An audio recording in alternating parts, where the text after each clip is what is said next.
Hello, everyone. Today's story began like a fairy tale, a story of love, success, and family. But what seemed perfect from the outside would slowly unravel into one of the most haunting disappearances America has ever seen. This is the story of Jennifer Dulos, a mother of five, a writer, and a woman who simply wanted peace. Jennifer Farber was born into a world of privilege. Her parents, Gloria and Hilliard Farber, were well known in New York's philanthropic circles. Her father was a banker, her mother an elegant woman known for her grace and charity work. Jennifer grew up in a comfortable home surrounded by books, art, and love. She was intelligent, thoughtful, and creative, the kind of person who seemed to bring warmth wherever she went. After graduating from Brown University, she pursued writing. Her words often reflected her quiet depth, gentle observations about life, motherhood, and love. Friends say she was soft-spoken but strong, the kind of person who would rather write her emotions than shout them. In the early 2000s, Jennifer met a man named Fotis Dulos. He was charismatic, athletic, and full of confidence. The kind of man who could walk into any room and make everyone notice him. Fotis was originally from Greece, educated at Brown University as well, and later earned an MBA from Columbia. He was ambitious, competitive, and dreamed big, very big. Their paths crossed through mutual friends, and from the very beginning, it seemed like something out of a movie. Jennifer was drawn to his energy, his charm, his passion for life. Fotis saw in Jennifer the grace and intelligence he admired. They connected quickly, two Ivy League graduates who seemed destined for success. Within a few years, they married and started building their life together. Fotis founded a luxury home construction company called Four Group, specializing in modern, high-end houses in Connecticut's most elite neighborhoods. Jennifer supported his dreams, often helping with ideas and design inspiration. Soon they welcomed children, not one or two, but five, two sets of twins and another child in between. A bustling, beautiful family that made their large Connecticut home come alive with laughter and chaos. From the outside, they looked like the perfect couple, wealthy, attractive, and deeply devoted parents. Jennifer wrote blogs about motherhood, describing the sweet moments of raising her kids, baking cookies, bedtime stories, the little joys of family life. She adored her children. Every friend would later say they were her whole world. But behind the smiling family photos, cracks were beginning to form. As Fotis's company grew, so did the pressure. He was obsessed with success. Every detail of his life had to reflect perfection. Expensive cars, beautiful homes, luxury vacations. Jennifer, though grateful, began to feel the shift. Fotis's charm was turning into control. Friends noticed that Jennifer often seemed nervous when Fotis was around. She'd carefully choose her words, afraid of upsetting him. At first, she dismissed it as stress, but soon the arguments grew louder, the silences colder. Fotis wanted things his way, how the house was run, how the children were raised, even how Jennifer dressed. By 2016, the marriage had become deeply strained. Fotis was frequently traveling for business, often to Florida or Greece. Jennifer suspected something wasn't right, and then she found out the truth. Fotis was having an affair with a woman named Michelle Troconis, a glamorous Venezuelan woman who often worked with him. It shattered her. Jennifer had always believed in love, in family, in loyalty. To discover that her husband was living a double life broke something inside her. But more than sadness, she felt fear. Fotis had a temper, and now that she wanted out, that temper was aimed at her. In June 2017, Jennifer finally made a decision. She left him.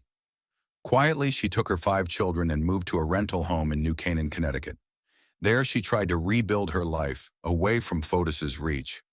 She filed for divorce and full custody of the children.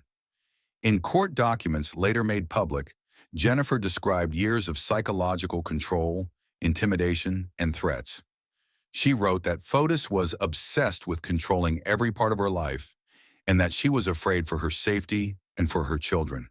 She claimed he would pressure the kids to keep secrets from her, that he was manipulative, and that his behavior was becoming increasingly unstable. But even after leaving, Jennifer couldn't escape him. The divorce turned into a bitter public battle. Fotis refused to back down. He demanded custody, claiming Jennifer was trying to turn the children against him. Their court appearances were filled with tension. At one point, Jennifer said she believed he might try to harm her. Her lawyer even asked the court for protection, warning that this wasn't just a difficult divorce, it was dangerous. Friends said Jennifer had started to live cautiously. She changed her daily routines, avoided going out alone, and always kept her phone close. But she still tried to stay strong for her kids. Every morning she would wake up early, make breakfast, and drive them to school. She wrote stories for them, left notes in their lunchboxes, whispered, "I love you," before they stepped out of the car. Her world revolved around them. On the morning of May 24th, 2019, Jennifer followed that same routine. She dropped her children at school around 8 a.m. She smiled, hugged them, and drove back home.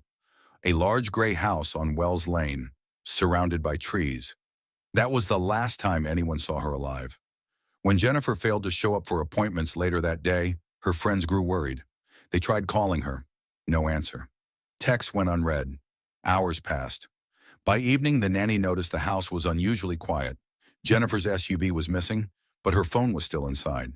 The police were called, and soon what had started as a missing person report turned into something far more serious. Inside Jennifer's garage, detectives found blood. Not a drop or two, but enough to tell them something terrible had happened. There were blood stains on the floor, on the walls, and signs of a violent struggle. Later, tests would confirm the blood belonged to Jennifer DeLoss. Outside, near the driveway, they found tire marks, as if someone had hurriedly driven away. By that evening, her black Chevrolet Suburban was discovered parked in a lot near a park, just a few miles from her home. The driver's seat was pushed far back, too far for Jennifer's height, and there were traces of blood inside. It was clear someone else had driven the car. Her 5 children were safe, staying with their nanny that afternoon. But Jennifer was gone. The news spread quickly across Connecticut. A mother of 5, missing without a trace. Friends and family refused to believe she would ever abandon her children. It was impossible. Jennifer was devoted to them. Something terrible had happened. Police began to retrace her final hours. They searched the woods, rivers, and neighborhoods, hundreds of volunteers joining the effort. Her friends, through tears, described her as the most loving, gentle person they knew. She would never leave her kids, one friend said. Never. And then attention turned to one person, her estranged husband, Fotis Doulos. He claimed to know nothing about Jennifer's disappearance. He told reporters he believed she was still alive, that she had simply vanished to escape the stress of their divorce. But detectives weren't convinced. They obtained surveillance footage from a nearby city showing something disturbing. On the evening of May 24th, the same day Jennifer vanished, a man resembling Fotis was seen driving a pickup truck through Hartford, Connecticut, stopping at multiple trash bins along the road. Each time he threw away black garbage bags. In the passenger seat sat a woman, later identified as his girlfriend, Michelle Troconis. When police retrieved those bags, they found items stained with blood, sponges, cleaning cloths, and clothes that matched what Jennifer had been wearing that morning. It was no longer just a missing person case. Jennifer Doulos was gone, and somewhere, hidden beneath layers of lies and betrayal, was the truth.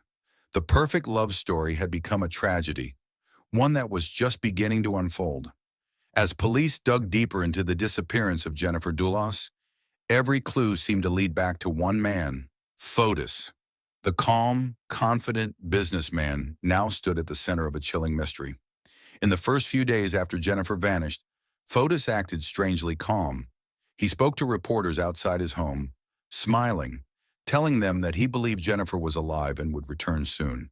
He said, "I'm worried, but I trust she'll come back." But behind that carefully controlled appearance, detectives could see something else. Arrogance. A man trying too hard to act innocent. Police already had physical evidence from Jennifer's garage. Blood on the floor, on the trash cans, even on the door handle. It looked like someone had tried to clean up. There were traces of blood wiped, smeared, but still visible under forensic light. Investigators believed Jennifer had been attacked there, possibly ambushed as she returned home from dropping her kids off at school. But they needed to prove who did it. Surveillance cameras from the streets near Jennifer's house captured a mysterious pickup truck driving toward her home early that morning. A truck that looked exactly like the one Fotis owned, but was registered under his employee's name.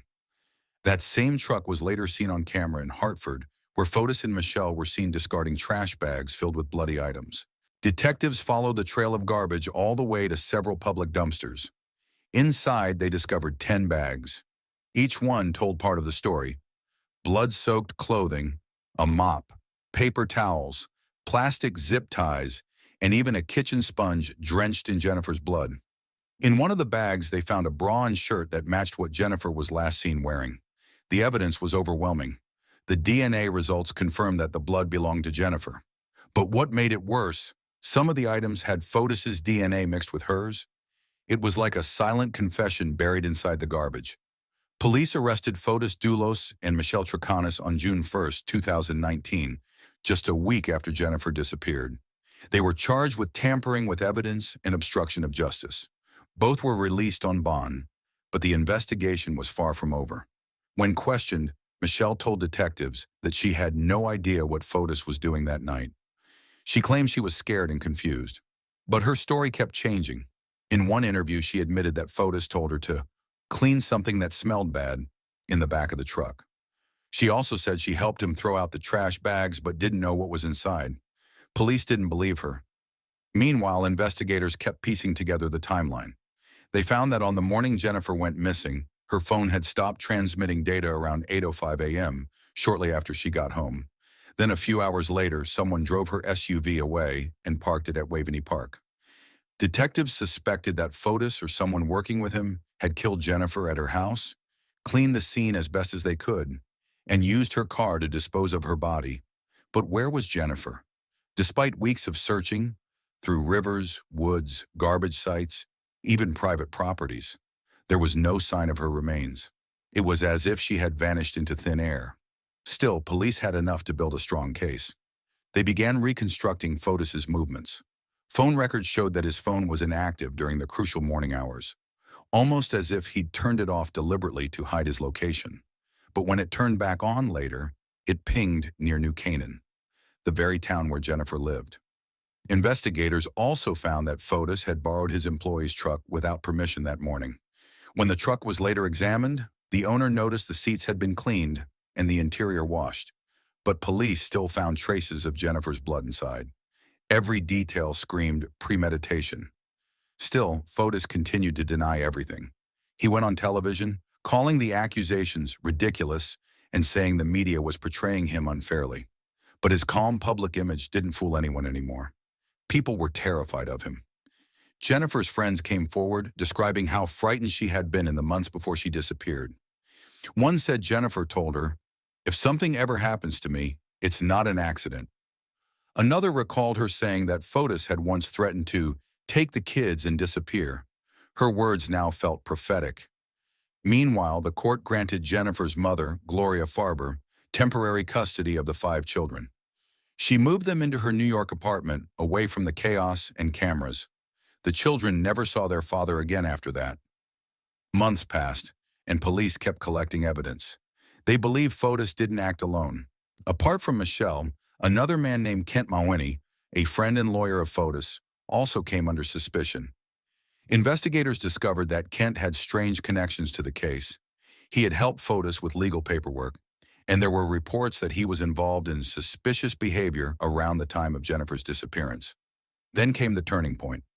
In January 2020, after nearly 8 months of investigation, the Connecticut State Police charged Fotis Dulos with murder, felony murder, and kidnapping. The arrest warrant was long and detailed. It described how Fotis allegedly attacked Jennifer in her garage, cleaned up the blood, and disposed of her body, possibly with help. The document mentioned mountainous evidence of a cover-up, including attempts to wash the truck and destroy physical traces. When Fotis was arrested, he was handcuffed in the driveway of his mansion in Farmington. Cameras captured the moment, the man who once lived in luxury now being led away in silence. But what shocked everyone came just a few days later. Fotis was released on a $6 million bond and ordered to stay under house arrest with a GPS ankle monitor. He maintained his innocence, insisting he had nothing to do with Jennifer's disappearance. Then on January 28, 2020, something strange happened. Fotis missed a court hearing. When police went to his house to check on him, they found him in his car, inside his garage, unconscious. He had attempted suicide by carbon monoxide poisoning. Emergency responders rushed him to the hospital, but it was too late. Fotis Doulos died 2 days later. Before dying, he left a handwritten note on his kitchen counter. In it, he claimed he was innocent and that he had nothing to do with Jennifer's disappearance. He wrote that his lawyers and Michelle Troconis were being unfairly blamed, and he ended the note with, "May God have mercy on me." But the note didn't change what the evidence showed. Investigators were convinced that Fotis had planned Jennifer's murder carefully and that others had helped him cover it up. After his death, the case against Michelle Troconis and Kent Mulhenny continued. Michelle was charged with conspiracy to commit murder, tampering with evidence, and hindering prosecution. Kent was accused of helping Fotis plan the crime and possibly hiding key evidence. Michelle maintained her innocence, but her interviews revealed cracks. She admitted that she and Fotis had washed blood from the truck and that she'd lied to police during the early investigation. Detectives also found that she helped Fotis create fake alibis. They called it a web of deceit even without a body. Prosecutors believed the case was strong enough. They described it as a no-body homicide, supported by forensic proof, digital data, and behavior patterns. While the legal process continued, Jennifer's family remained quiet but strong. Her mother focused entirely on raising the 5 children, protecting them from the storm that had stolen their mother. Friends described how Jennifer's house in New Canaan was eventually cleared, her belongings packed away, but the bloodstains on the garage floor never truly disappeared. They were reminders that she fought back, that she tried to survive. As the years passed, searches for her body continued in secret locations. Police used drones, dogs, even special sonar in lakes and rivers. They followed hundreds of leads, but Jennifer was never found. The exact place where Fotis disposed of her remains is still unknown. After Fotis's death, people debated whether he had taken the truth with him. Some believed he had hidden her body so well it would never be found. Others thought his suicide note was just another attempt to control the story, even in death. Meanwhile, Michelle's trial became one of the most followed in Connecticut history. Her defense tried to portray her as a manipulated woman, someone who was in love with Fotis and didn't realize what she was part of.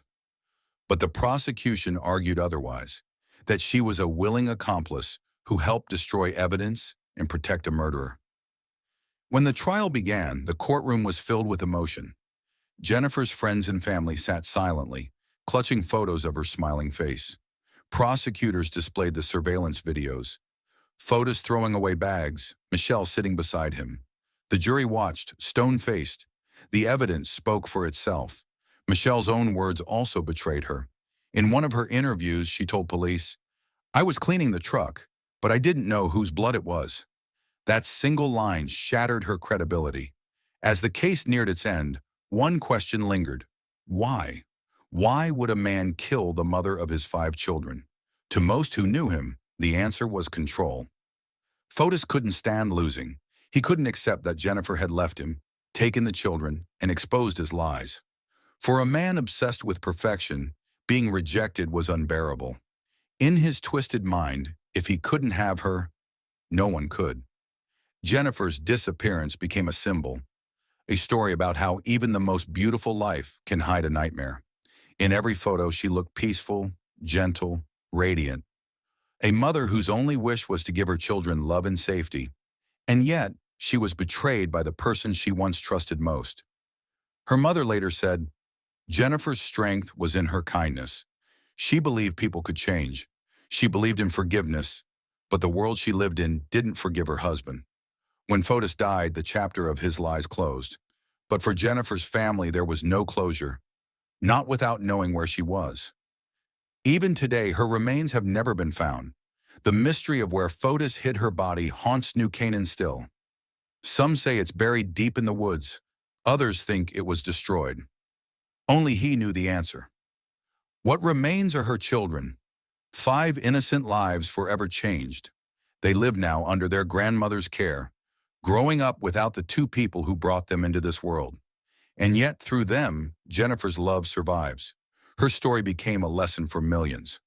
A reminder that appearances can lie, that love can turn dark, and that even the strongest woman can fall victim to someone she once trusted completely. Jennifer Dulos may be gone, but her voice, her writing, her strength, and her story will never be forgotten.